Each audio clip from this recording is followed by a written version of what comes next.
Podcasteuse, c'est un épisode tous les 15 du mois. Une échappée dans le quotidien du génie de leur vie.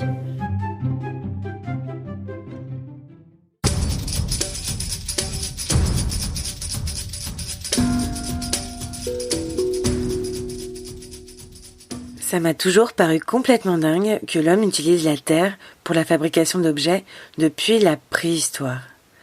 Pour ce nouvel épisode, je suis au nord des Marches de Bretagne pour rencontrer Delphine, une fougeresse qui pratique un art ancestral, la céramique. Elle m'a invitée dans son atelier pour nous présenter les différentes phases qui l'ont conduite à faire de la terre son quotidien.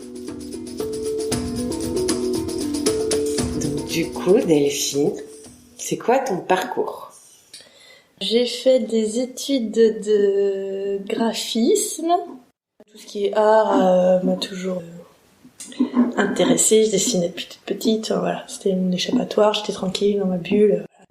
Arrivée à peu près au lycée, je cherchais une profession en rapport avec l'art. Du coup, un jour, je regardais une pub et puis ma mère, je lui dis mais c'est ça que j'aimerais bien faire en fait, mettre en page les trucs. Et elle me dit mais tu sais qu'il y a machin, il fait ça, un ami en fait. Donc du coup, je suis allée le voir, j'ai été voir son travail. Et donc elle m'a dit en fait, faut faire une école d'art appliqué. Ça s'appelle du graphisme. J'ai fait 3 ans à l'ISA à Rennes. Après mes 3 ans d'école, j'ai fait un stage chez cet ami. C'était un bureau, comme on pourrait appeler maintenant un coworking. Et en fait, il y avait d'autres personnes à côté qui travaillaient avec une agence. Et en fait, de fil en aiguille, je me suis retrouvée dans cette agence, en campagne, à Mêlée. Donc voilà, j'ai fait 15 ans à peu près là-bas. Et après, je voulais travailler plus de mes mains, parce que l'ordinateur, j'en avais un petit peu marre. Et j'avais repris des cours encore à l'école de Fougères, là, des urbanistes, là, par contre, en modelage. Mais au début, je devais faire ça qu'un trimestre. Par trimestre, on devait travailler un médium. Et en fait, je suis pas partie, je suis restée toute l'année. Et pendant tes études d'art appliqué, il y avait pas du tout de modelage Un tout petit peu. On en a fait un tout petit peu. J'avais bien aimé, hein. Je me souviens quand j'étais petite de séances de poterie organisées par l'école. Oui. Et moi, je me rappelle d'une déception que j'avais eue parce que une fois cuite, la terre avait plus la même couleur. C'est ça. Ah, t'as des souvenirs super précis quand même. Hein. En fait, j'avais dû me projeter dans, je sais pas, une vision de ce pot à la maison, quoi. Et je me rappelle de me dire, mais c'est plus la même couleur, le contraste sera plus le même. Je sais pas, t'avais fabriqué quoi, tu te souviens ? Je crois que c'était un vase, une cruche, une espèce de truc. Mais moi j'ai eu pareil, oui, au primaire. J'ai l'impression que quand on dit céramique, ça inclut plein de choses. Oui. En fait, je vais donner ma définition. C'est le fait de passer d'un objet mou en terre et de le faire cuire pour qu'il devienne dur. En fait, c'est ça la céramique. Mais pour moi, ça englobe en fait tout ce qui est potier et artiste, enfin sculpteur. Pour moi, c'est le travail de la terre, en fait. Tu veux dire que le mec qui fait des briques pour une maison, c'est pas un céramiste ? Ah, peut-être pas, non. non. Je le mettrais pas dedans. Pourtant, du carrelage, c'est de la céramique. Hein.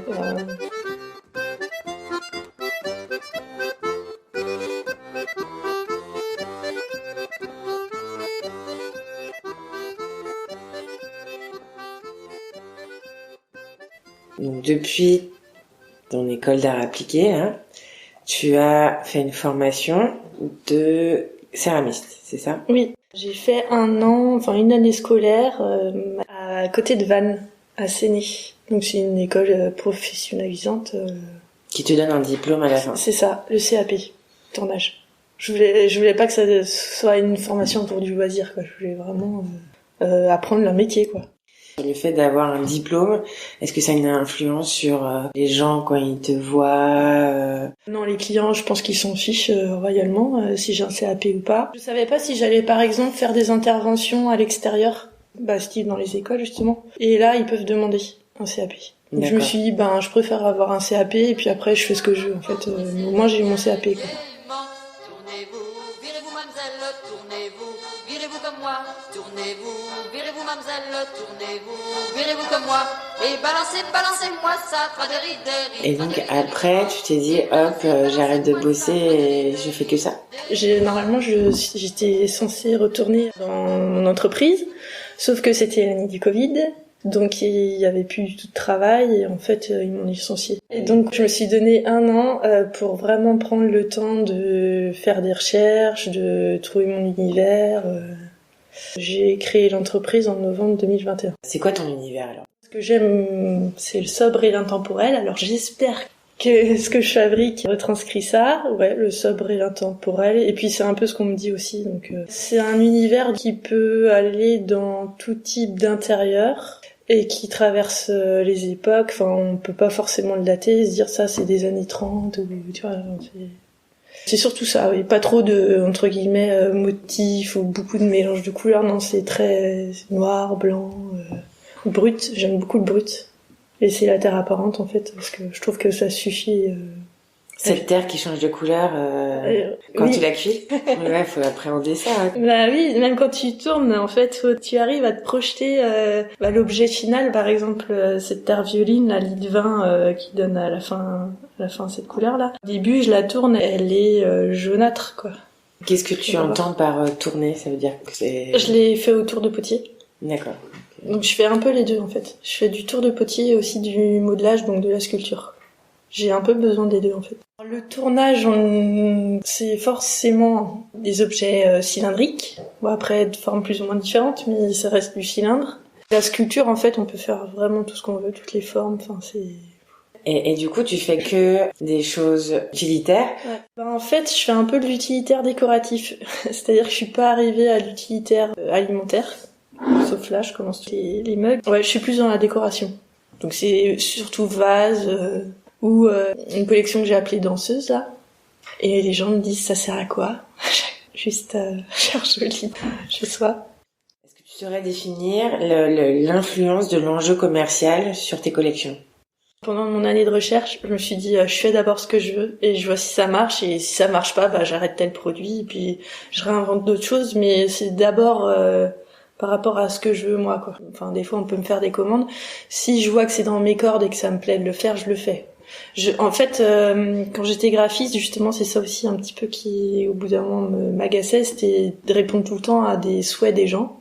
Donc au final, au niveau créativité, j'en avais pas tant que ça. Et là, je voulais pas ça, je voulais d'abord faire ce que je voulais moi.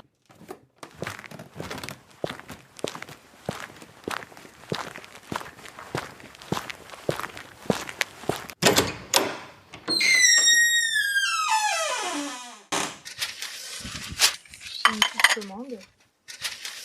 Donc je vais l'emballer. Je vais l'emmener. Le coquetier, ça marche par exemple? Bah ça, typiquement, ça c'est une commande. Donc c'était pas un souhait de ma part de faire cet objet. Mais ouais, ça marche pas trop mal. Et tu sais pourquoi ça marche pas trop mal? Je crois qu'il y en a pas beaucoup et du coup, quand les gens ils voient des coquetiers, ils sont contents. Oh, et puis là, c'est un coquetier bol breton, on dirait, parce qu'il y a le prénom dessus. Ouais. Bah, les coquetiers qui ont un prénom dessus, il y en a pas. Bah non. Ça, en fait, c'est une cliente qui m'avait fait cette demande-là parce qu'elle en trouvait pas du tout. Et elle m'a demandé si je pouvais les personnaliser. Donc j'ai dit oui. Et voilà. Ah oui, il y a toute la famille, Jacques, Yvonne, Élodie, Pierre, Martin, Constance. Voilà. Et donc, en effet, là, t'as plein de choses hyper différentes, quoi. Ouais. Tout ce qui est décoratif, là, les grandes danseuses. Moi, je sais que j'ai celle-là. Bah ouais, la boîte. T'as différentes couleurs. Donc, la terre, tu la cuis. Et ensuite, tu rajoutes quoi, de l'émail ou... Oui, oui. Alors en fait, on cuit une première fois. Ça reste poreux. Donc pour que ce soit imperméable, il faut rajouter de l'émail. Donc on rajoute de l'émail et après on recuit une deuxième fois. Comment la couleur, par exemple comment ce dégradé de couleur, tu le fais, quoi? C'est par le temps de trempage. Je trempe on va dire comme dans un gros pot de peinture. C'est un mélange d'eau avec des oxydes, en fait, et d'autres matières premières. Je trempe dedans, et si je suis plus ou moins longue, l'émail adhère plus ou moins, en fait, sur la terre. Donc là, ici, j'ai pas trop trempé, donc ça a pas trop adhéré. Là, ça a trempé plus longtemps, donc on voit plus l'émail. Ah, d'accord, c'est méga technique. Donc, oui, c'est méga technique. Ce bol-là, tu l'as trempé qu'à moitié. C'est ça. Ok. Exactement.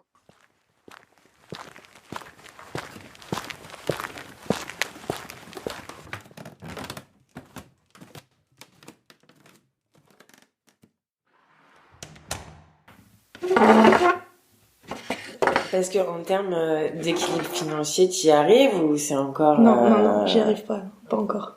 J'ai à peine 1 an. Ouais. Donc là, j'explore vraiment, je vois les événements auxquels il faut que je participe.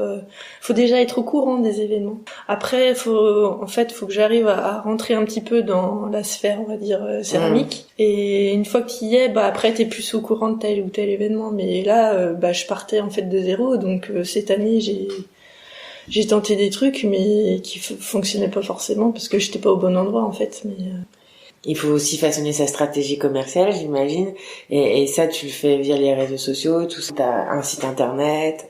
Est-ce que t'as un atelier? Est-ce que t'es dans des boutiques de créateurs? J'ai tout ça. T'as tout ça? J'ai mis une max de mon côté. Je fais tout ce que je veux. Puis après, je réorienterai. En fait, je me suis dit, là, c'est le début, donc faut que je vois un peu tout ce qui se fait et tout ce qui se passe. Et après, en fonction de moi, de mes envies, et de ce qui marche et ce qui marche pas, j'irai dans une direction ou l'autre, quoi. J'ai vu que tu donnais des cours. En fait, les cours, ça permet d'avoir un revenu fixe, quand même. Moi, au début, je partais pas du tout pour la transmission. À l'école, je sais pas, j'aimais souvent aider les autres, en fait. Je dis pas que j'étais du tout la meilleure, mais j'aime pas voir les gens buter et pas y arriver, ça m'énerve, en fait. Et puis, j'ai une prof qui m'avait dit, moi, Delphine, je te verrais bien quand même donner des cours. Donc, je me suis dit, je sais pas, je verrai. Et puis, finalement, j'adore ça parce que ça me permet de rencontrer des gens. Et puis des gens d'ici en plus, donc ça c'est cool. Et à chaque fois ils repartent super contents, donc je me dis en fait je donnais du plaisir aux gens et je trouve ça génial.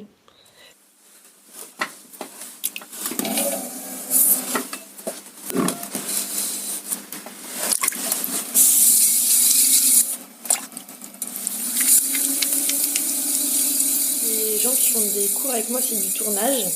Donc c'est un peu différent quand même du modelage. Et je vois tout de suite les gens stressés, de nature stressée ou pas, parce que ça tourne trop vite. Ça va du tout. Ça leur apprend à se poser en fait. Ouais. Et il y en a, ça les agace parce qu'ils y arrivent pas en fait. Ils arrivent pas à se poser. C'est vraiment un rythme qu'il faut prendre. Hein. C'est pas si simple. Même moi au début, faut accepter de se poser en fait. Que quand on est stressé, franchement, on n'arrive à rien. Quand on est pressé, ou même moi, quand je sais que j'ai un rendez-vous, je sais pas, dans 2 heures, je vais pas tourner pareil que si je sais que j'ai rien après. Hein. Après, ça se conçoit, quand tu dois être concentré sur quelque chose et que tu as des stimulations périphériques, c'est toujours compliqué. Hein, oui. Bon, donc c'est quand même un petit exutoire, quoi. Ah oui, complètement.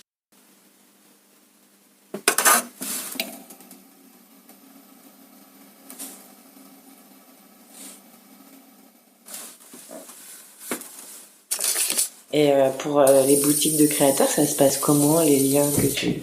Puis dans 3 boutiques de créateurs, les boutiques marchent, on va dire, suivant 2 types. C'est-à-dire t'as un type où tu fais des permanences et en gros ils te prennent pas trop de commission. Ou t'as l'autre type qui est de pas te faire de permanence, donc toi tu gagnes du temps, mais par contre ils te prennent un pourcentage sur tes ventes. À Fougères, comme je suis sur place, là je fais des permanences. Et sinon j'ai une boutique à Avranches chez Dinard où là je fais pas la route, donc ils me prennent des commissions. Et ça vend bien ou... Je vois vraiment quand même où ça plaît. Ouais. Plus.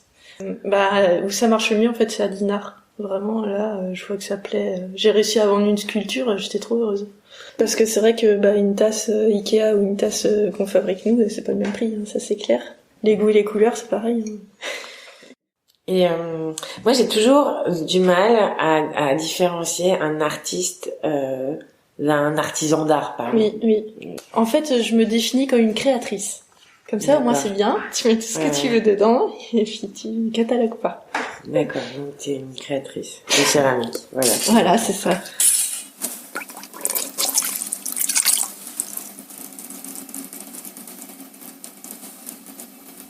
J'ai l'impression que c'est un peu à la mode, la céramique. Je sais pas si c'est à cause du Covid et que tout le monde veut faire des choses avec ses mains, mais je connais quand même beaucoup de gens qui s'y ont mis, disons, ces 5 dernières années. Alors t'as raison, c'est à la mode. Alors pourquoi? Oui, parce que comme tu l'as dit aussi, c'est fabriqué de ses mains et c'est un médium, je pense, qui est assez accessible en fait aussi. Y a pas besoin de savoir dessiner. Quand tu travailles du bois, faut quand même avoir plus d'outils parce qu'au final, quand tu fais du modelage, t'as besoin que de tes doigts en fait.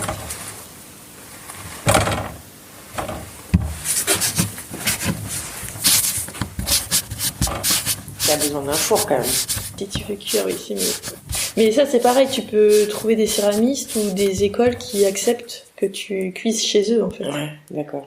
Donc c'est assez accessible aussi, je pense qu'il y a de ça. Un four, ça coûte... C'est hyper variable, ça dépend de la taille, ça dépend du type de four, parce qu'il y a plusieurs types de fours, mais si tu en veux un vrai, un bien, faut au moins 7-8 000 euros. 7-8 000 euros? Ouais. Ah ouais, quand même, c'est un budget. Ah ouais, c'est pour ça que je n'en ai pas encore. Il y a deux types de terre. On va dire que la terre haute température, donc comme la porcelaine, faut la cuire à 1280. Ouais, 1280. Et tu la mets combien de temps? Pour une dizaine d'heures. Ok, non mais ça a aussi un coût en termes d'énergie, je veux dire. Oui, clairement.